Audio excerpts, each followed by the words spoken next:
about sharing the screen. So can you confirm if you can see the screen? You can see my slide. Yes, sir. Yes, sir. All right. Okay. Yes, I can see your screen. All right, that's fine.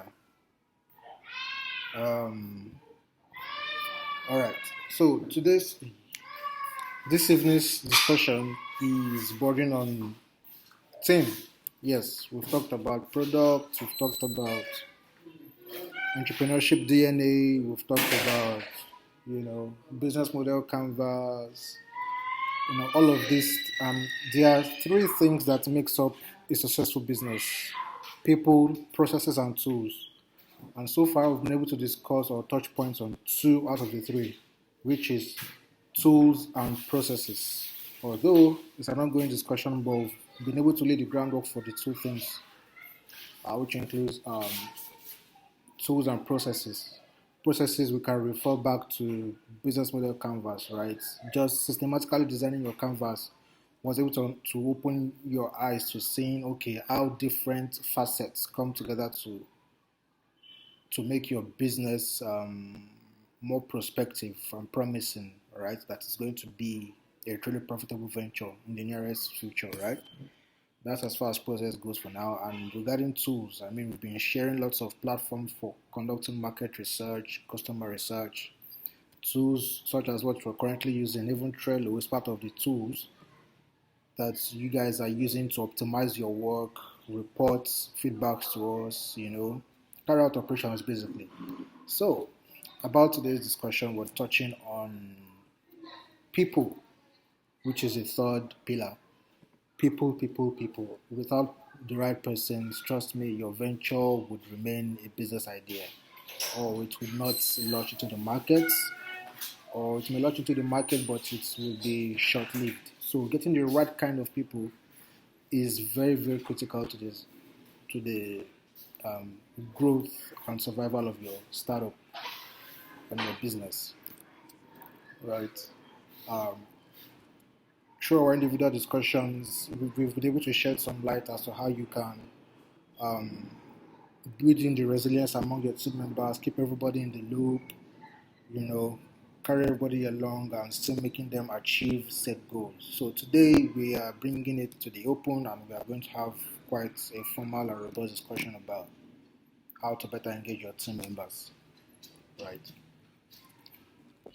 So let's dive in. So we're going to discuss team management principles, interpersonal skills, and leadership management. 3 in 1, right? It takes a lot of um, knowledge and experience to manage a group of people, right? And it takes a lot of skills, both, in fact, more importantly, soft skills to leading a group of people towards a particular objective, right? In most business landscapes, you see them prioritizing emotional quotients or emotional intelligence, right, as being one of the prerequisites for leadership of the 21st century, right? And then, speaking of leadership, which is the last part, leadership management, it takes a lot to know how to lead and lead rightfully, right?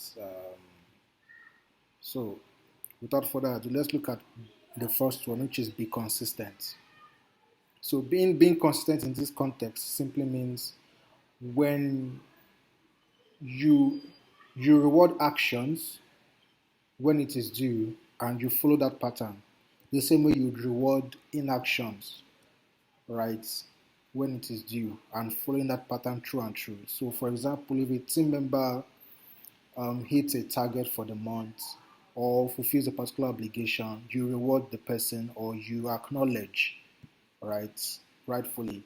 And when the next engagement it doesn't perform up to, or it totally neglects the tasks or the obligations assigned to him or her, it's your duty to also make sure that you live up to your word of bringing it to the person's notice, like addressing it the way it's meant to be.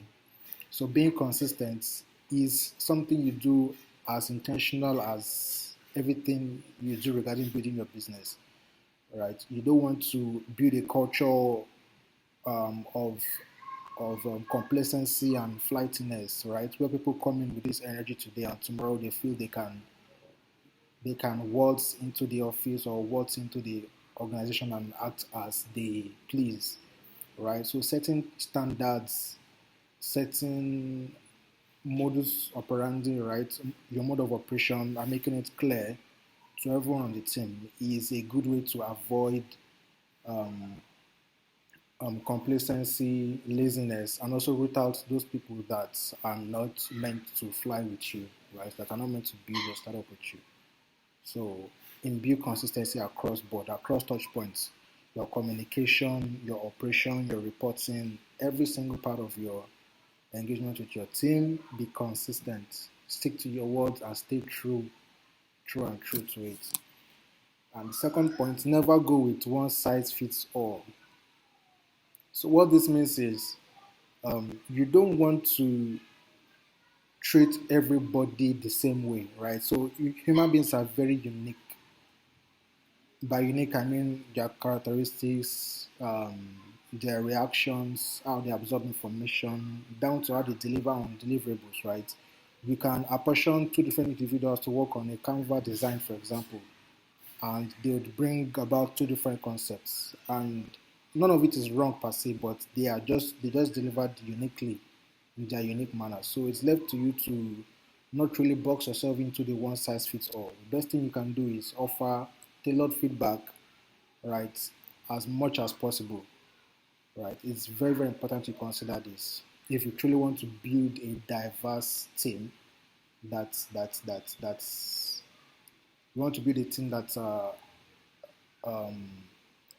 because one of the most important things about humans is we want to be confident in our own skin, if you understand what that means. So, as much as possible, you want to acknowledge a person for who they are, right, and not a general identity you set in place for the organization. So, it's very important, and this will help you in apportioning duties, deliverables accordingly because you're able to acknowledge that this person is unique to this person is unique to this. So, in the background, this is something you guys could do. You can develop a SWOT analysis for each member, right? This is this person's strength, this is his weakness, this is his opportunity, right? Meaning, if you give him this opportunity to jump on this, he would perform above and beyond, and this is a strength. The strength meaning, this is his no-go area. This is where they perform poorly. Just mapping this, creating a mind map um, of of SWOT analysis for your team members is one of the good ways to knowing how to deal with them and leading them rightfully. Then thirdly, set the goal of working as a team. This is another very crucial point. So in trying to build your products, in trying to find customers, you should learn to communicate to everybody that they are part of the whole. What that means is they are deliverable, or one person's outcome is dependent on another person's input. Another person's output is dependent on another person's result or input, right? You create this mindset that you all are a network effect, and if one thing goes wrong, it affects the entire body, right? If one leg is amputated, it affects the movement of the entire body. If one eye is plucked out, it affects the movement, right, or function of the rest of the body. So you, as much as possible, you want to set goals and objectives of working as a team, as against individualism, right? Creating silos and segmentations in a startup at this very early stage, it is not advisable, right? So as much as possible, you try to gather everybody around objectives, make it clear, and then let them understand that their success to a particular their success or their delivery of a particular project or a task is hugely dependent on the success of another person's or the entire organization. Right. So the fourth point is publicly reward and recognize hard work. Very vital as well. If somebody does something right, you want to let it known to the entire team. Oh, it was Fulu that did this right. Oh, it was Sheldon that accomplished this particular task or this particular duty.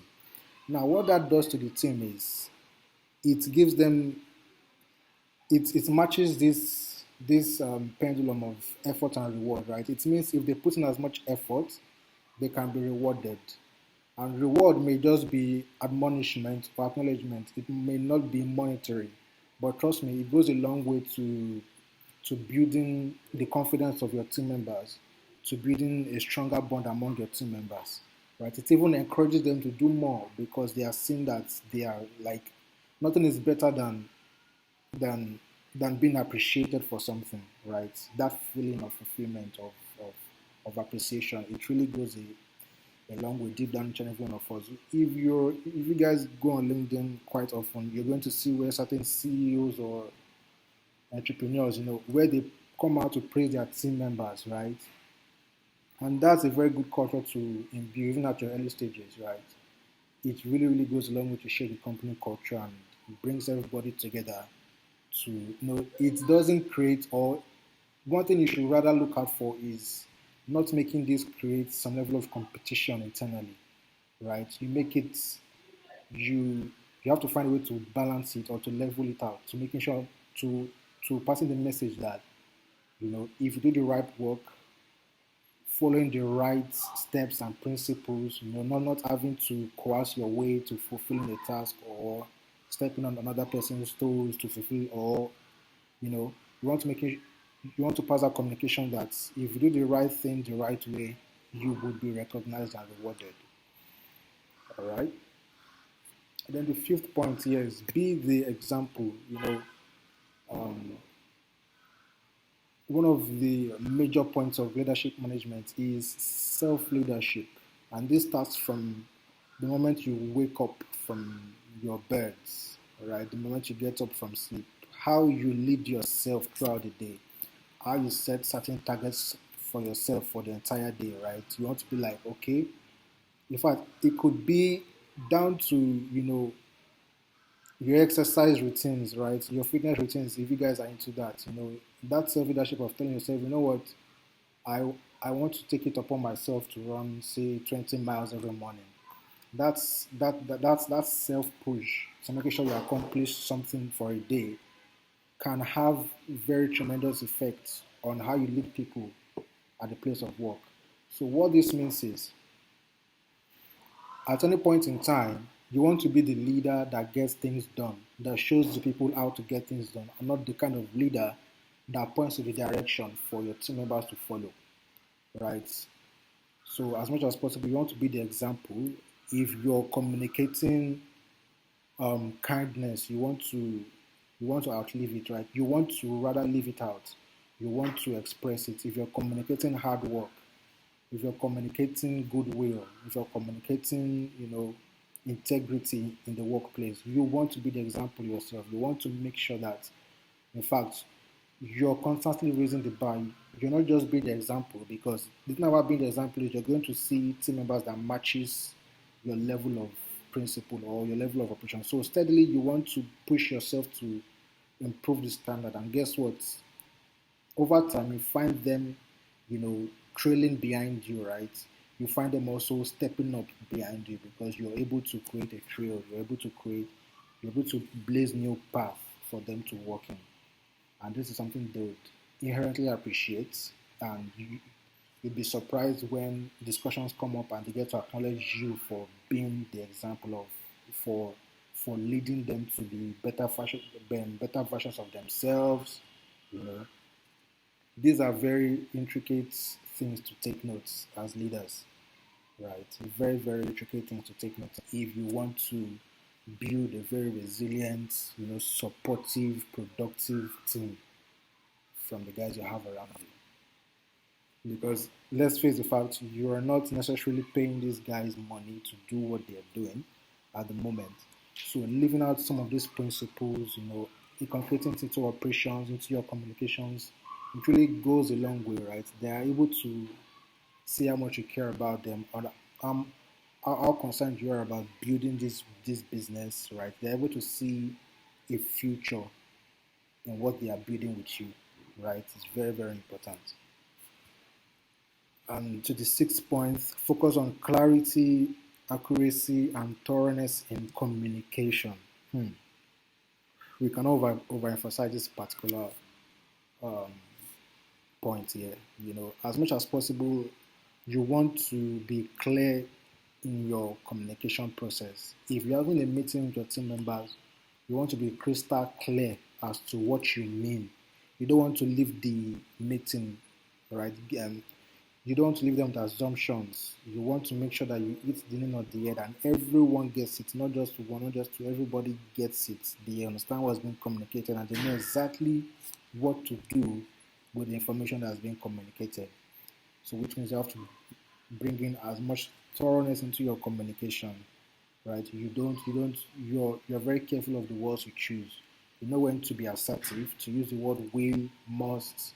You know when to be considerate, to use the word may, can. Little things like this matter in your communication, right? And then clarity. The thing about clarity is you want to learn how to over communicate. It is not wrong to over communicate, right? Especially when you guys are trying to build for the first time. In fact, you guys are trying. Most of what you're doing is something you guys are doing for the very first time in your lives, right? Building this startup, each engagement is new. So as much as possible, you want to over communicate to these guys the importance of what you're doing, why you guys are stepping out to do what you're doing, the outcome you hope the team would achieve in doing what you're doing, right? You want to really over communicate. You want to be thorough through your communication channels. Even when you're having a physical meeting or online meeting, there should not be any difference in communication, right? If you're having a physical meeting, you want to be as thorough compared to when you're having a virtual meeting with your guys. Even though it's a phone call, right? You want to create that level of um, of uniformity across all your communication channels. Is very very important. Very very very important. So the next point, you want to remain as transparent as possible, right? Transparency here attests to um, not leaving any stone unturned. You want to make sure you carry everybody along with each step of the way. Of course, as CEOs, as founders, there are maybe just a very few information you keep to yourself, you know, and there are a lot of information you should let out to your team, especially if it concerns their workflow, prospects, it concerns any risks you may be encountering, right? You want to communicate to these guys that this is what is going on and this is how things has been going on. Now, what that would do, right, in the mental framework of your team members is they are able to build a level of trust with you. They believe that being that you're able to share a certain level of openness with you, they can trust you to guide them through, and they can they can reciprocate the same level of transparency towards you, right? You don't coerce people to be open. No, it doesn't work. You don't coerce people to be. Can you mute, Emmanuel?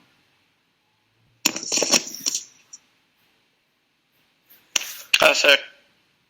Yeah. So you cannot coerce people to be transparent and open with you, right? It starts from you yourself. You want to live it out. You want to be the example, right? So remain as transparent as possible regarding operations. What's going right? What's going wrong? What needs to change? Who needs to change? Who needs to do what? Just be transparent, right? Don't hold back anything. Don't hoard information. Don't even think about holding grudges. Don't even think about, you know, um, communicating a certain information to a group of people when you know it's vital to the entire team, right? So carry everybody along and be as transparent as possible. And now the next point fits on being on transparency. The next point is encourage all opinions and ideas. So in being transparent, in being letting information out, right, encouraging that free flow. We also want to encourage inflow of information as much as possible. Right? So when you pour out information to your team members regards, okay, this strategy is not working, or this operation is failing us, or this is the financial risk we're facing. You want to create that open channel to receiving feedbacks, right? The best kind of leadership is the servant leadership. The servant leadership that takes into consideration the idea that he's there to serve his team members just as much as he's there to serve customers and other stakeholder groups. He's working for his team members as well. That involves that he also learns how to take in information as much as possible, how to listen to them, right? You must be a very good listener if you want to, be a very good leader. So encourage all opinions and ideas. Don't try to um, scoff at anybody's opinion. Don't try to shut anybody down. Don't try to, be selective in whom you seek opinions for, right? A lot of people do this a lot. They're like, okay, of course, there are people that they are going to give you specific kind of information about specific topics, given that you understand their uniqueness. As much as possible, you want to just get, because everybody at the same time are very unique in their thought process and their approach to life. So you want to be as open-minded as possible to seek opinions, to seek, counsel, even from, in fact, from everybody, virtually everybody. So encourage all opinions and ideas. And you just don't encourage opinions and ideas during strategic meeting, right? During team meeting. No, just your casual conversations. You want to make sure that you create this safe space for your team members to pour out their minds to you, right? To share their opinions with you without feeling like their work is at risk, or they are stepping on stones, or they are being arrogant, or lack of a better word right now. I'm trying to look for a better term to describe this. So yes, in a nutshell, you just don't want to create that culture where people are scared of speaking up, right? And this is something we'll address in detail when we talk about the S in ESG and sustainability.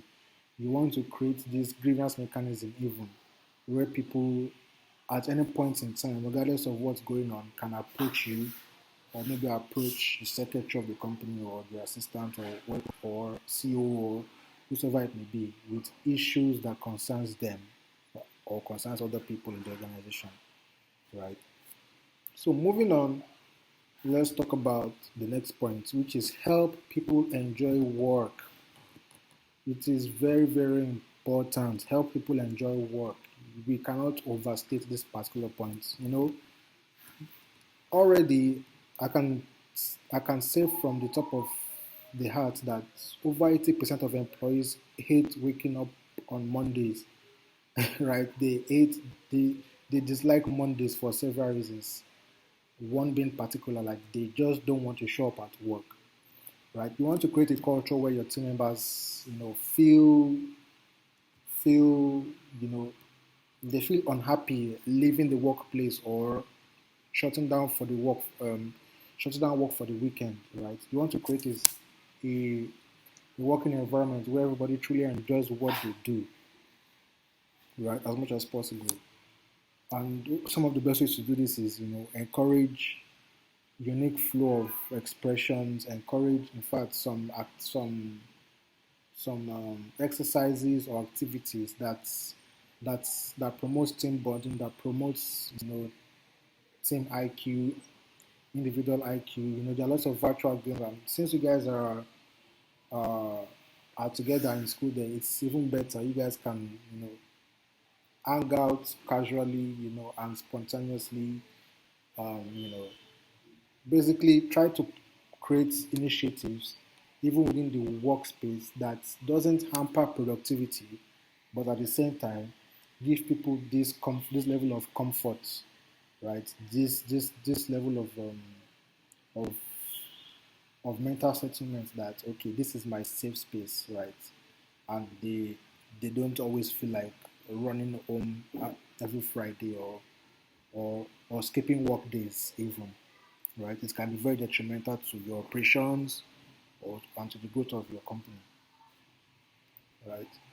And last, the very very last point we have here, which is listen and ask questions.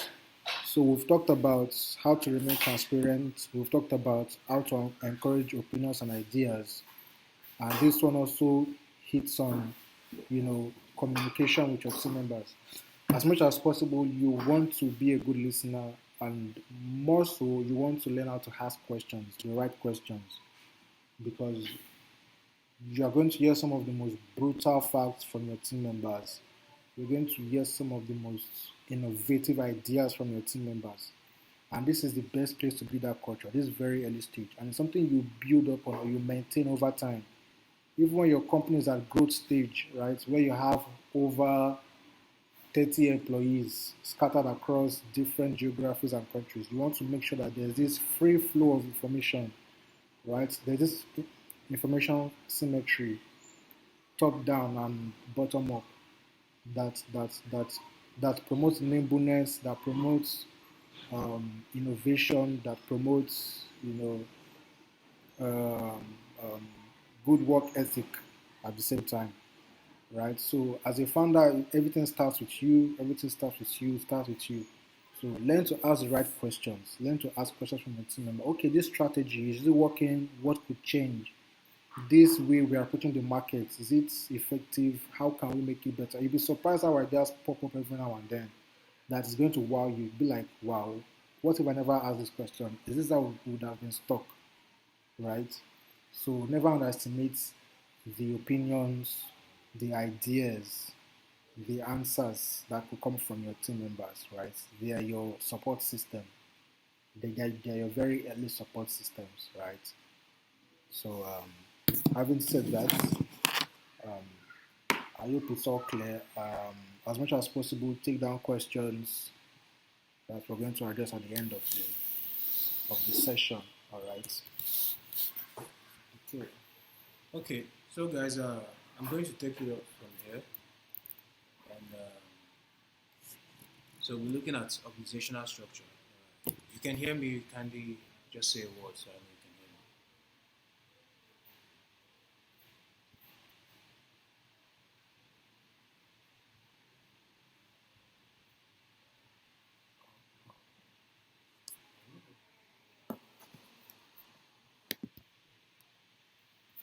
me. Okay, so as I was saying, we're looking at organizational structure. So I think I would like to say at this point, all we are saying right now might not really look like it makes sense, but I'm sure you guys know it makes sense. But even though it might not look like so, very apparently, I need you to understand that this is one of the key things that has resulted to the so many startup failures you see out there.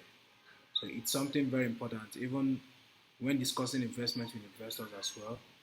Um, how your organization is structured, how your startup is structured is also matters, right? And so it's important to take note of these facts as well. So organizational structure, of course, there are different and more technical ways an organization can be structured, but I would not be going into that for the sake of your stage or your level of development in terms of your startup stage. But what we'd rather do here is to share with us some insights or some structures we believe are actually you know better suited for startups at your stage. So yeah, let's look at. So this is more like a basic form of how a startup organization or an organization basically is structured. But I would like to say to this is just the fundamentals, so to speak. There are more sophisticated ways of structuring a business, and we won't be looking at those now. But for now, we'll be looking at just two distinct types of structure, which is holacracy and hierarchy. So typically, what we advise startups to follow at this point is uh, the holacracy approach, which basically ensures that every team member is actually vested with a responsibility, right? So that way, You don't have to wait until the operations manager or operations officer, takes care of things before things gets done. So this is also important because also at the stage of a startup, especially given your case at this point, you've not yet formed any executive team. So it makes sense that everyone is just working from that point or from that perspective of a shared value system. So you don't have, for example, if you look at the hierarchy model here, you see the CEO on the top, then upper management, middle management, supervisors, and then staff, right? So this could be applicable to later stage or growth stage startups. But for a startup in the very earliest stages, it's important we focus on this form of approach, you know, where everyone is really empowered to take action. So if you look at what Ben has been, what Ben tried to share with us earlier on before I came in, he was pointing more on leadership. Leadership very important for you guys, being the ones spearheading or leading your team. It's a lot boils down to you. So even as you're building on this startup, you should also be growing within that leadership capacity. It's important. Unless you know, like from the onset, that leadership is not your thing. So what that would mean is that when it's time to structure your startup, look for executive team members and the likes.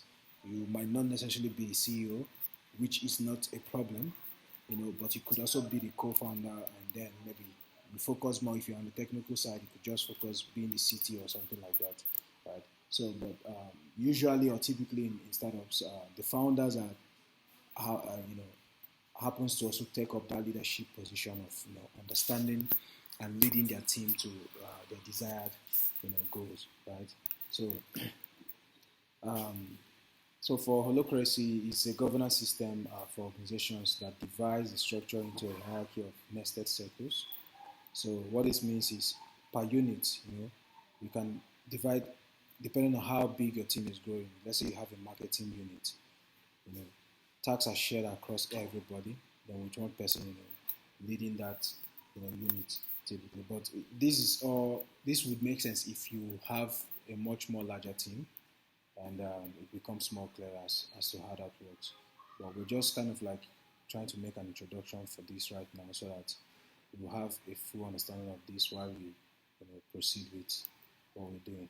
So it is a highly structured framework, and it leaves little room for doubt about who is accountable for what, because in this process everyone is accountable for something. In fact, if it's properly structured and arranged, it's designed in such a way that everybody like just like Ben was trying to explain, your my result is important. Now I'm engaging my work because my result is important to the overall team, deliverable on a certain task, right? So that way it means I don't have to, joke with whatever I've been given.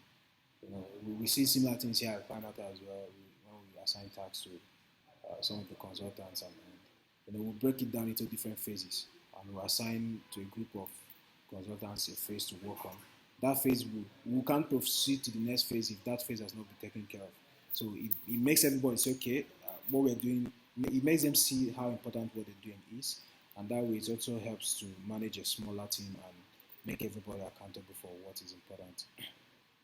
So typically in a holocracy kind of structure, it just looks at four critical metrics, and I'd like to say here that um, from a social sustainability point of view, it happens to be one that is actually it ranks high when it comes to social sustainability.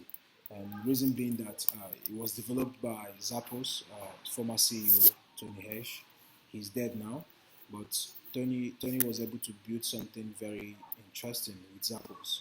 So Zappos became one of the most admired organizations, and virtually every employee will want to work. Is a place where every employee would want to work in, because of the kind of system they've been able to establish, especially as to how diversity and equity has been able to establish. So they practice this very structure of holocracy very well.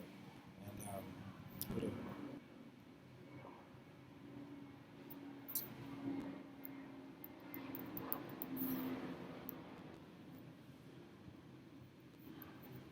So Zappos was one of the reputable organizations that was able to practice holacracy to the highest, and it's been known to have four distinct features, which includes a flexible organizational structure, that is not too hierarchical with clear rules and accountabilities for all. And then the meeting format is also something that was very phenomenal because it's been designed to get towards action and eliminate over analysis that actually causes a lot of redundancies in startups as well. So it also gave more autonomy to teams and individuals, and empowering them to solve issues themselves and cut through bureaucracy. So in this way, it only allowed for individuals that are willing to grow, right? So if you are the kind of individual that is not willing to grow, you come into this kind of organization, it will be clear, results will be clear, and then there's no option than for you to leave, right? So it becomes clear. So he did this, practicing this form of this structure of development, helped him build a very strong, reputable team that was able to help them push things. Zappos, you can research Zappos. Zappos is a very interesting company that you can learn a lot from. In fact, there's a book written by the CEO on how to build culture or something, company culture or something. So it's very important. So this was how he was able to be a very strong coach, because he allowed people that ability to lead. So people are not just waiting until the boss tells us something to do. They already know what to do, and they're given a task. There's not too much analysis. Okay, trying to make things more easier for them, right? So, but they gave them power to get things done, and that was it. And people lived up to that very distance. So the last point here was unique decision-making process, right? This was one of the points, and it continuously evolved the organizational structure, and this is what makes holacracy a very important, structure to practice as you're building out your startup. So if you had the mindset of, I'm the boss kind of thing, like Ben said, you need to look at things. You're actually serving. You're working for your startups. You're working for your employees. Sorry. So that's the mindset to really approach things. See yourself as you're working for your employees. It helps you, it helps you really optimize things and helps you really have the right mental framework as to when dealing with them. Because something that kills startups too, pride plays a long. I've seen a lot of founders that pride has already, shut doors for them. What we're trying to do is a game of relationship, right? With investors, a relationship with customers, a relationship with a lot of people, employees. So if you're not able to see yourself from the onset as an employee, or as, of course, that's what you are, as a CEO of a company or an employee of that company, as long as it's a registered legal entity. So that's that. So again, I know for some of us at this point, product development is the top priority, and you might not be looking at hiring. For example, UK Bricks right now, I don't think you need anybody now. All you need to do is to maximize the people you have at the moment. Power off. Please, can you turn off your microphone, please? What you need to do now is to maximize the people you have currently on the team to get your product finished, right? So when we are done with that point, we move on to the next level, and this might now be the place we might need to start considering hiring. So at the moment, some things to look at, key things, some few hacks for hiring, and then what to look for when hiring, then possible compensation plans you could adopt even at your stage. So let me ask point. How are you compensating your team? What's the compensation discussion like with them?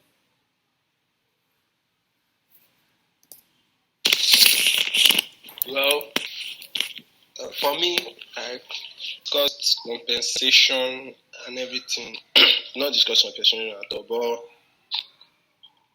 it's more of like we've not discussed compensation, but like since we are all together, we've just been winging it, sort of like, okay, we are in this, we are a team together and we're achieving this. So kind of like it's already everybody's goal, or should I say dream, like that. So I see. but we've not discussed anything about compensation. I see. What about you, Akonji?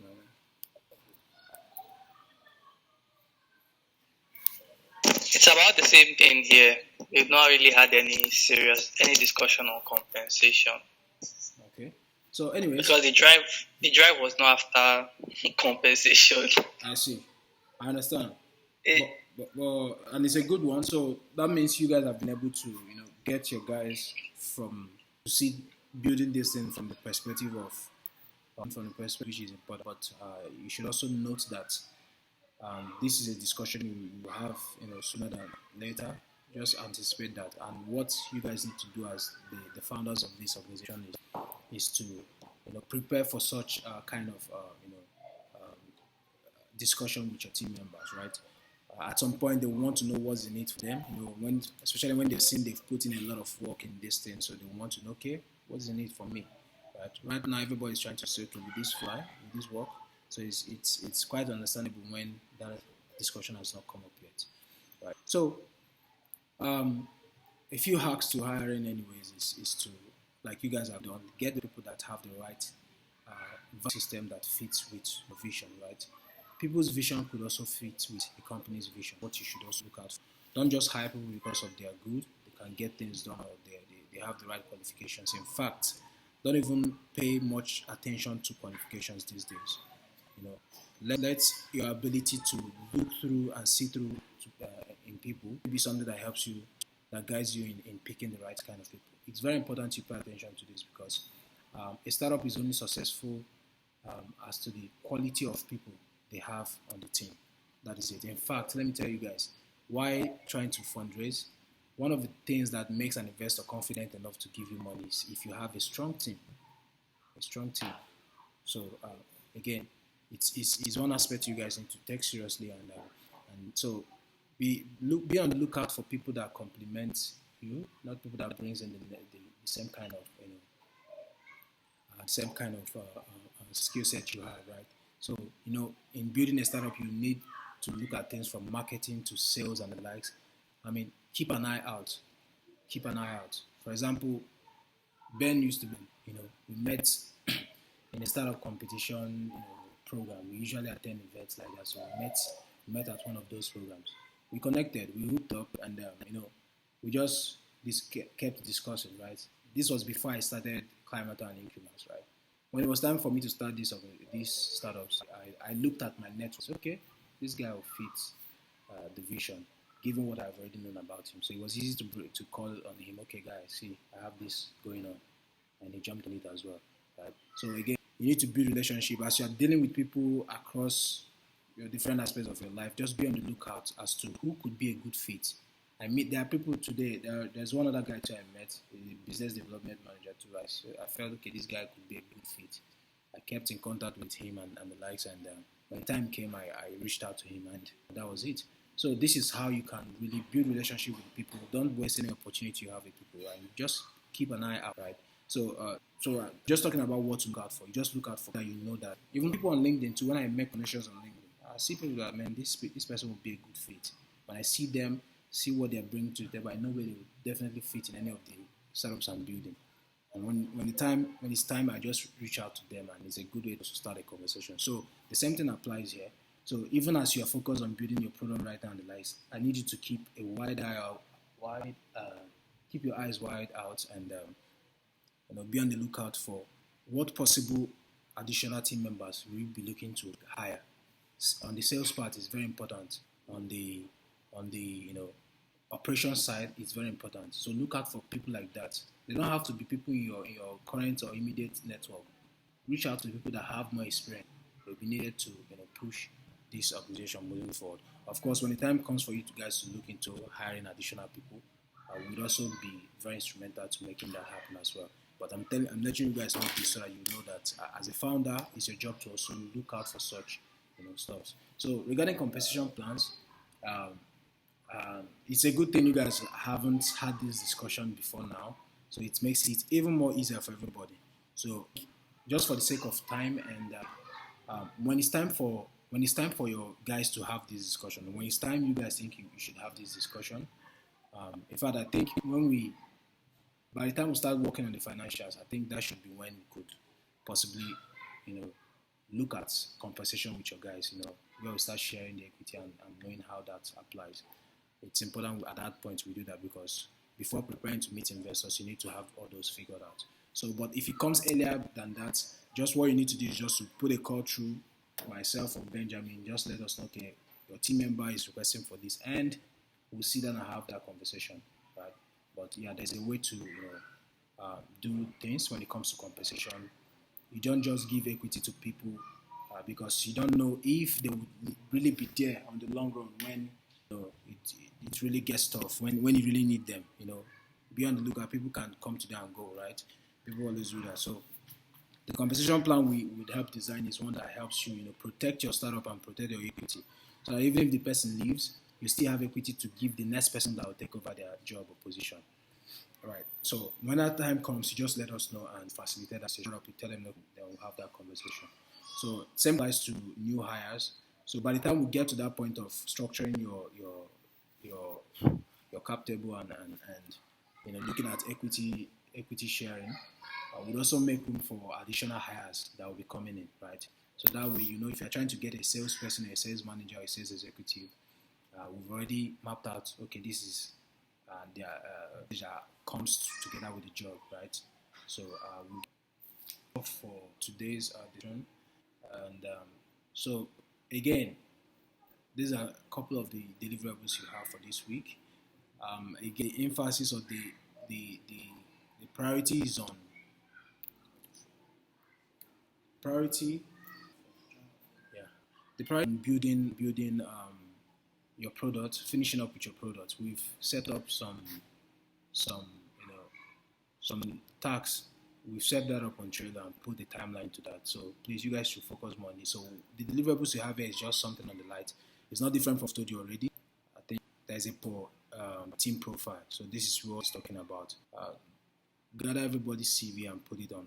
So get everybody to work on their CV. So you don't have to be the one doing that. You just let them know this is what we are doing. This is the deadline for it. And you show them where they upload it on Trailer. So it's important for us that we can start making plans for key hires to bring in on board. I'm already in a discussion with one of our partners to see how, with an organization we're partnering with that, provides diaspora support, for startups in terms of additional team members. So we're trying to see how that works, but we need to understand what you have so we can better prepare for what you don't have. So this is why it's important you criteria. Email. This is